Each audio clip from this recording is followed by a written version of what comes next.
Here we go again with the New Testament lying on the Old Testament to validate itself.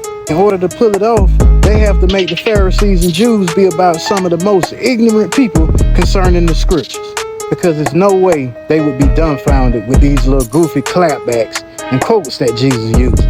For example, in Matthew 22, Jesus asked the Jews, whose son is the Messiah? So, in typical Jewish fashion, they respond, a son of David. Jesus replies, how is it then that David, speaking by the Spirit, calls him Lord? For he says, the Lord said to my Lord, sit at my right hand until I put your enemies under your feet. If then David calls him Lord, how can he be his son? No one could say a word in reply.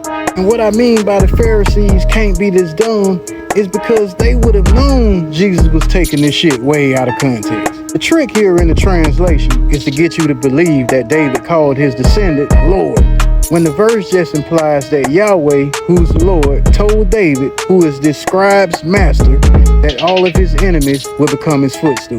The modern Christian version of Bibles took the word master and changed it to Lord with a capital L, and somehow this verse becomes about Jesus. When all Jesus could have meant was that if David was talking and wrote that passage, that the Lord had to be the Messiah. Because according to the New Testament's made-up genealogies, if Jesus comes from the line of David, then he should have no problem with them saying a son of David, because they surely used Joseph in the book of Matthew to link Jesus to David. I don't know how Christians fall for these types of misinterpretations and games, but it just proves what I tell you all. Christians don't read the Old Testament for context or understanding.